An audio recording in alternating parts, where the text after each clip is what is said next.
তো দর্শকবৃন্দ, আজকে আমরা আসলে যে ব্যাপারটি নিয়ে কথা বলবো সেটি হচ্ছে আপনারা কিভাবে স্বল্প খরচে এবং সঠিক পদ্ধতিতে কোয়েল পাখির বাচ্চা ব্রুডিং করতে পারবেন। তো এজন্য আমাদের কিন্তু প্রচুর প্রচুর কমেন্টস এসেছে এবং অনেক ফোন এসেছে, যার কারণে আমরা এই ভিডিওটি আজকে আপনাদের অনুরোধে তৈরি করতেছি। আপনাদের যদি আরও কোনো ভিডিওর জন্য অনুরোধ থাকে আপনারা কমেন্ট বক্সে জানাতে পারবেন, সম্পর্কে ভিডিও বানানোর চেষ্টা করব। তো দর্শকবৃন্দ, যেটা বলতেছিলাম যে আজকে আমরা স্বল্প খরচে এবং সঠিক পদ্ধতিতে, যেমন স্বল্প খরচ এবং সঠিক পদ্ধতি কেন, কারণ স্বল্প খরচের সব কিছুই কিন্তু সঠিকভাবে হয় না। তো এই জন্য আপনাকে দুইটা জিনিস মাথায় রাখতে হবে, খরচটা যেহেতু যাতে কম হয় এবং পদ্ধতিটা যেন সঠিক হয়।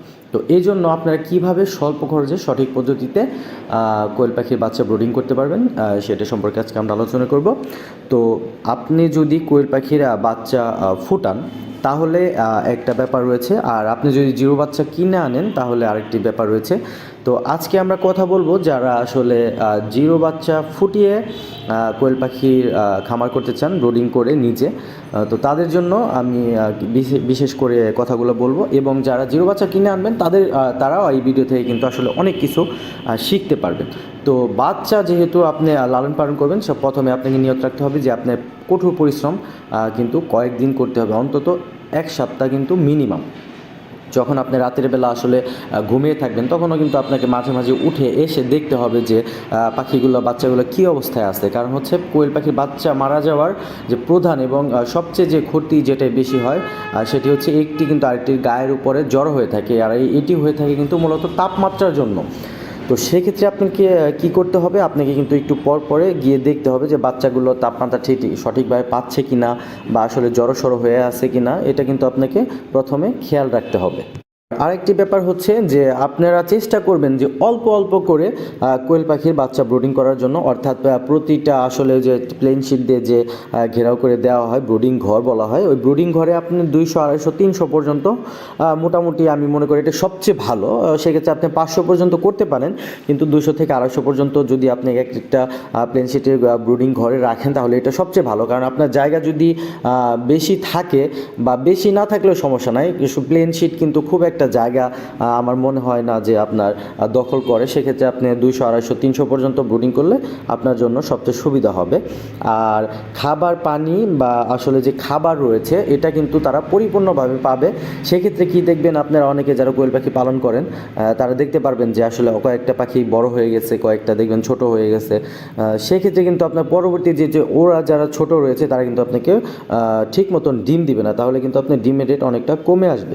সেক্ষেত্রে কি হবে যে আপনি কিন্তু লসের সম্মুখীন হতে পারেন। তো এই জন্য আপনাকে 200 থেকে 250 বা 300 পর্যন্ত ব্রুডিং করলে, তাহলে আপনার ভাগ ভাগ করে করলে সবচেয়ে আপনার ভালো হবে। এরা খাবার দাবার পানি সব কিছু আসলে সঠিকভাবে রাখবে। আর খাবারের পাত্রে যদি আমরা আসি, আপনারা চেষ্টা করবেন যে পেপারে প্রথম পর্যায়ে গুঁড়া করে দেওয়ার জন্য একদম ছোট ছোট করে ব্লেন্ডার দিয়ে আপনি মিক্স করে দিতে পারেন। আর পানি যে পাত্রটি রয়েছে, কারণ হচ্ছে কোয়েল পাখির বাচ্চা কিন্তু অনেক ছোট থাকে, আপনি পানির পাত্রে কিন্তু ওরা পানির পাত্রে পড়েও কিন্তু অনেক সময় মারা যায়। সেক্ষেত্রে আপনি কী করবেন, পানির পাত্রের চারদিকে পাথর যদি না থাকে তাহলে মার্বেল আপনি দিয়ে দিতে পারেন। সেক্ষেত্রে ওইটার ভিতরে কিন্তু ও নামতে পারবে না, নামলেও কিন্তু ওখানে ও জায়গাটা খুব একটা বেশি পাবে না। সেক্ষেত্রে এই দিক থেকে আপনার কোয়েল পাখির বাচ্চা কিন্তু মারা যাওয়ার সম্ভাবনা কম। আর ব্রুডিং ঘরের তাপমাত্রা আপনি চেষ্টা করবেন সবসময় 34, 34.5 বা 35, 35.5 এর মধ্যে রাখার জন্য। এখন যেহেতু শীতকাল, আপনার তাপমাত্রাটা কিন্তু খুবই ভালোভাবে নিয়ন্ত্রণ করতে হবে। আর নিয়ন্ত্রণ করার ক্ষেত্রে আপনি ব্রুডিং যে ঘর রয়েছে ওটার উপর দিয়ে, প্লেন শিট উপর দিয়ে কিন্তু আপনি কাঠ দিয়ে তার উপর দিয়ে সুতি কাপড় দিয়ে রাখতে পারেন। আর সুতি কাপড় দেওয়ার সুবিধাটা তো হচ্ছে যে আপনার তাপমাত্রাটা যদি আপনি বিদ্যুৎ চলেও যায় বা কোনো সমস্যা হয়, তাপমাত্রাটা কিন্তু ওটা ধরে রাখবে। তো এই জন্য আপনাকে সুতি কাপড় দিয়ে উপরে ঢেকে দিলে তাপমাত্রাটা কিন্তু আপনার ঠিক মতন নিয়ন্ত্রণ থাকে। আর অবশ্যই ব্রুডিং ঘরে একটা তাপমাত্রার একটা মিটার আপনি রাখার চেষ্টা করবেন, যাতে করে আপনি ওই সঠিক তাপমাত্রা সবসময় রাখতে পারেন। কারণ হচ্ছে তাপমাত্রার উপরে কিন্তু আপনার ব্রুডিংয়ের সবচেয়ে বড় ব্যাপারগুলো ডিপেন্ড করতেছে। পরবর্তীতে এই বাচ্চা কেমন ডিম দিবে, ওর শরীর স্বাস্থ্য কেমন হবে, এটা কিন্তু সব কিছু এই ব্রুডিংয়ের তাপমাত্রার উপরে কিন্তু আসলে ডিপেন্ড করতেছে। আর এই জন্য আমি বলবো যে পুরো ঘরটাই আপনি চেষ্টা করবেন যে 35 ডিগ্রি সেলসিয়াস তাপমাত্রা রাখার জন্য। আর বাচ্চা ফোটার পর আসলে যখন আপনি ওই ইনকিউবেটর থেকে বাচ্চাটা বের করবেন, তো আপনি তখন অবশ্যই খেয়াল রাখবেন যে বাচ্চা ফোটার সাথে সাথে কিন্তু ওদের গাটা ভিজা থাকে। তো ওদের গাটা যতক্ষণ পর্যন্ত আপনি শুকাবে না ততক্ষণ পর্যন্ত কিন্তু আপনি বা পিছনে পায়খানা আটকে থাকতেছে, তো সেক্ষেত্রে আপনাকে মনে করতে হবে যে ওরা কিন্তু খাবারে কোনো সমস্যা আছে বা তাপমাত্রা।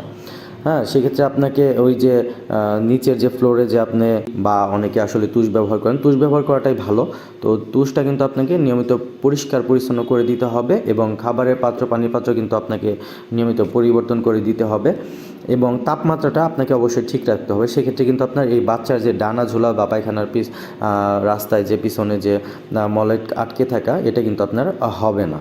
তো ধন্যবাদ দর্শকবৃন্দ, আশা করি আমাদের ভিডিওতে যদি কোনো ভুল ভ্রান্তি হয়ে থাকে আপনারা কমেন্টস করে জানিয়ে দেবেন। আর আপনাদের যদি ভিডিওটি ভালো লাগে প্লিজ আমাদের ভিডিওটি লাইক, কমেন্টস এবং শেয়ার করবেন। আর আমাদের চ্যানেলটি যদি আপনাদের উপকারী মনে হয় তাহলে আমাদের চ্যানেলটি সাবস্ক্রাইব করবেন।